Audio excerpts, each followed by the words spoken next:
Bismillahirrahmanirrahim. Assalamualaikum warahmatullahi wabarakatuh. Kami dari kelompok 1 Hospitality, kami akan menjelaskan mengenai SLA di kantor Camat Mandau. Sebelumnya kami akan menjelaskan mengenai profil instansi kantor Camat Mandau. Kantor Camat Mandau beralamat di Jalan Sudirman nomor 56 Duri. Kantor Camat Mandau ini telah 19 kali berganti kepemimpinan. Kemudian pada tahun 2000 kantor Camat Mandau mengalami musibah kebakaran sehingga berkas-berkas yang terdapat di dalam kantor tersebut mengalami kerusakan dan tidak bisa dikembalikan lagi. Kemudian kantor Camat Mandau dibangun kembali pada tahun 2000 dan mulai beroperasi lagi pada tahun 2002 hingga sekarang. Selanjutnya kami akan menjelaskan mengenai visi misi kantor Camat Mandau. Adapun visi misi dan struktur organisasi dari kantor Camat Mandau adalah sebagai berikut. Visi dari kantor Camat Mandau yaitu mewujudkan kantor Camat Mandau sebagai pemerintahan yang berwibawa, transparan, dan bertanggung jawab. Kemudian misi dari kantor Camat Mandau yaitu yang pertama meningkatkan kualitas sumber daya aparatur yang berdisiplin, berdedikasi, bertanggung jawab, dan berpendidikan serta berwawasan ke depan. Yang kedua yaitu membangun pemerintahan yang baik, amanah, dan berwibawa atau good government. Yang ketiga mengoptimalkan pengelolaan anggaran secara efektif, akuntabel, dan transparan. Adapun struktur organisasi dari kantor Camat Mandau yaitu yang pertama yaitu ada Camat Mandau, di bawahnya ada Sekretaris Kecamatan Mandau, kemudian ada Kasih Tata Pemerintahan, kemudian Kasih Pemerintahan Masyarakat Desa, Kasih Ketentraman dan Ketertiban, Kasih Kesejahteraan Sosial dan Budaya, Kasih Pelayanan Umum, Kasubag Penyusunan Program Umum dan Kepegawaian, Kasubag Keuangan dan Perlengkapan, serta Jabatan Fungsional. Kemudian pada tingkat kelurahan terdapat dari lurah dari beberapa kelurahan yaitu Lurah Air Jamban, Lurah Pematang Pudu, Lurah Balik Alam, Lurah Duri Barat, Lurah Duri Timur, Lurah Babus Salam, Lurah Batang Serosa, kemudian PLT Lurah Gajah Sakti, Lurah Talang Mandi. Kemudian pada tingkat desa ada Kepala Desa Harapan Baru dan kemudian Kepala Desa Batin Betuah PP. Berikut merupakan alur pengajuan surat di kantor Camat Mandau. Telah tersedia petugas di kantor camat tersebut. Kemudian, masyarakat akan melakukan antrean untuk membuat surat menyurat. Masyarakat akan membawa berkas yang sudah lengkap untuk diserahkan kepada petugas. Kemudian, petugas akan menyerahkan berkas tersebut kepada petugas paten atau petugas administrasi pada kantor Camat Mandau. Kemudian, berkas tersebut akan diserahkan kepada pimpinan atau camat untuk ditandatangani. Begitulah alur surat menyurat tersebut. Berikutnya yaitu layanan surat menyurat pada kantor Kecamatan Mandau. Terdapat 10 layanan surat menyurat. Yang pertama ada surat izin mendirikan bangunan atau IMB. Yang kedua surat izin usaha mikro kecil atau IUMK. Yang ketiga yaitu surat rekomendasi IMB di luar wewenang. Yang keempat ada surat keterangan ahli waris. Yang kelima surat keterangan pindah. Yang keenam surat izin rekame dan rekame insidentil. Yang ketujuh ada surat keterangan tidak mampu. Yang kedelapan ada surat keterangan subsidi listrik 9.000 watt. Yang kesembilan ada surat rekomendasi peneliti dan riset. Yang kesepuluh ada surat keterangan tanggungan keluarga. Target dari layanan-layanan tersebut yaitu masyarakat yang ingin membuat surat pada kantor Kecamatan Mandau. Nah, selanjutnya itu waktu dan lama layanan, yaitu mengikuti SOP yang diterapkan pada kantor Kecamatan Mandau. Proses lamanya layanan itu berlangsung 50 menit jika persyaratan lengkap. Nah, biaya pelayanan masyarakat pada instansi kantor Camat Mandau ini tidak memiliki atau dikenakan biaya sedikit pun. Lalu, masalah yang dihadapi oleh masyarakat ketika mengurus surat di kantor Kecamatan Mandau. Yang pertama, sulit mengetahui persyaratan pengajuan surat, sehingga harus bolak-balik ke kantor camat untuk mengetahui dan memenuhi persyaratannya. Yang kedua, tidak mengetahui kapan selesainya surat, karena terkadang staf tidak berada di tempat, sehingga membutuhkan waktu yang lama. Nah, yang ketiga, masyarakat harus datang ke kantor untuk mengajukan surat dan membawa semua persyaratan. Nah, kadang persyaratan ada yang tertinggal ataupun terjatuh, jadi membutuhkan waktu yang lama untuk mengurus surat tersebut.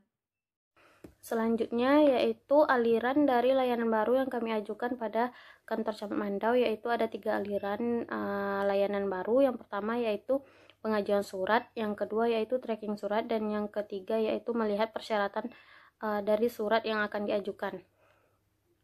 Yang pertama yaitu pada pengajuan surat. Masyarakat mengklik menu pengajuan surat, lalu sistem akan menampilkan form data diri yang harus diisi oleh masyarakat. Setelah masyarakat mengisi form data diri tersebut, maka data diri masyarakat itu akan bisa dilihat oleh admin. Lalu setelah itu akan muncul form untuk mengupload persyaratan surat yang dibutuhkan. Setelah masyarakat mengupload semua persyaratan dengan benar, maka persyaratan itu akan masuk ke database oleh sistem dan akan diterima oleh admin. Setelah itu masyarakat akan menerima kode dari surat yang diajukan. Selanjutnya yaitu pada tracking surat. Masyarakat yang ingin melihat progres surat yang telah diajukan bisa mengklik menu pada website, yaitu menu tracking, dan sistem akan menampilkan form tracking surat. Selanjutnya masyarakat memasukkan kode yang telah didapatkan dari pengajuan surat tersebut, lalu sistem akan menampilkan progres surat yang sudah dijalankan oleh admin. Selanjutnya yaitu untuk melihat persyaratan apa saja yang harus dibutuhkan jika ingin mengurus 10 layanan surat tadi.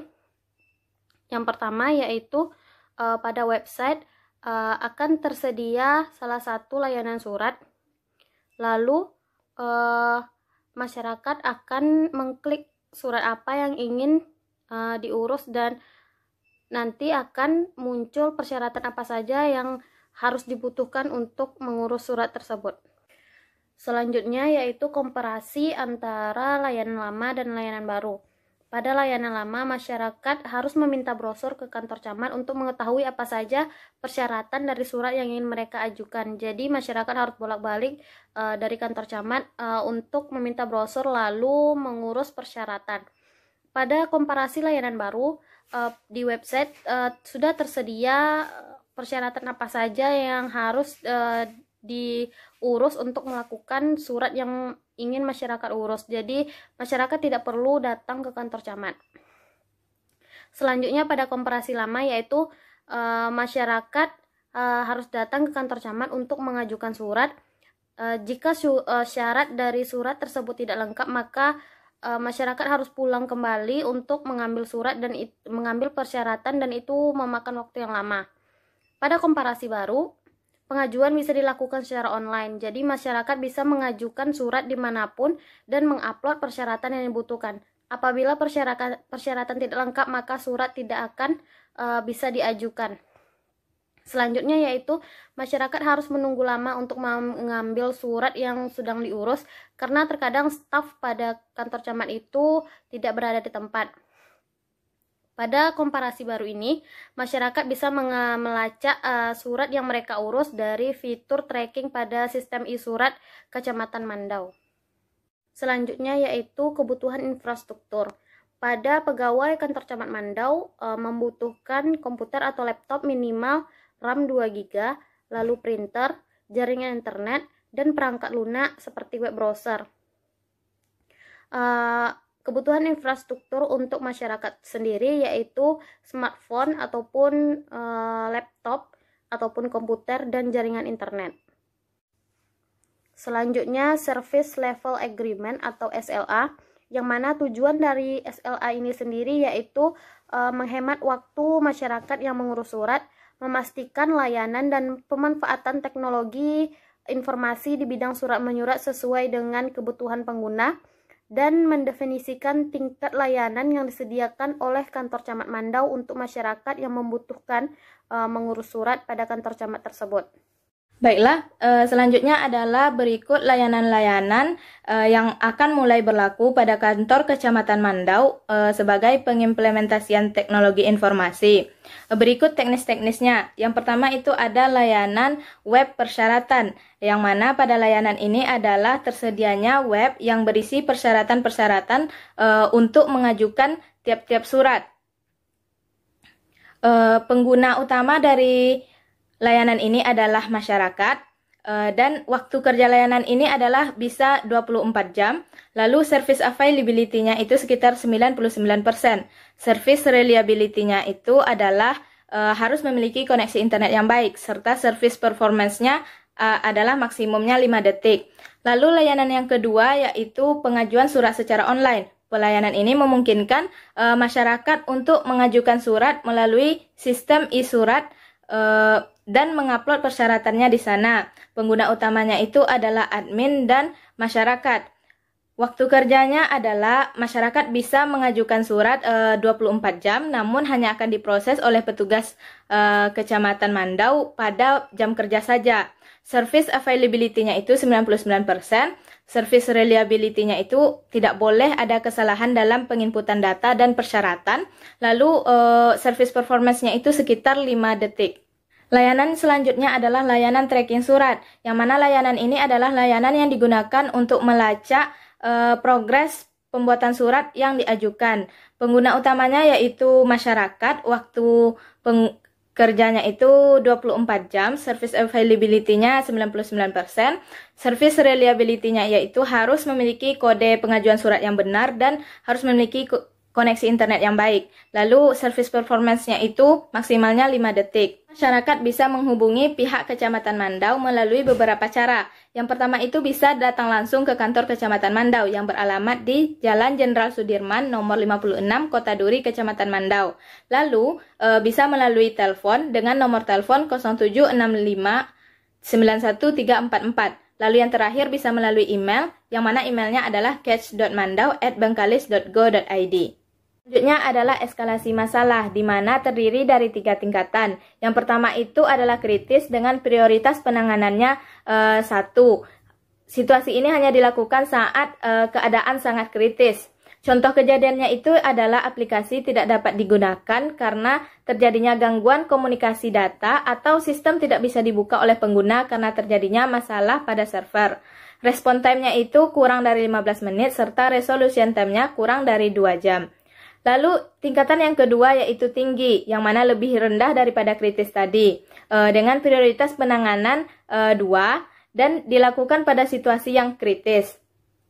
Contoh kejadiannya yaitu kesalahan pada saat insert, update, delete data, dan respon time-nya itu sekitar 15-30 menit, sedangkan resolution time-nya itu maksimalnya adalah 12 jam. Lalu yang ketiga yaitu tingkat yang paling rendah yaitu sedang, di mana prioritas penanganannya yaitu 3, yang dilakukan pada situasi serius. Contoh kejadiannya yaitu ada salah satu menu yang tidak bisa dioperasikan atau harus di restart, atau bisa juga pada saat kesalahan saat tracking. Respon time-nya itu sekitar 1-2 jam, sedangkan resolution time-nya maksimal adalah 12 jam. Baiklah, mungkin hanya itu yang dapat kelompok kami tampilkan. Lebih dan kurang kami mohon maaf. Wabillahi taufiq wal hidayah. Wassalamualaikum warahmatullahi wabarakatuh.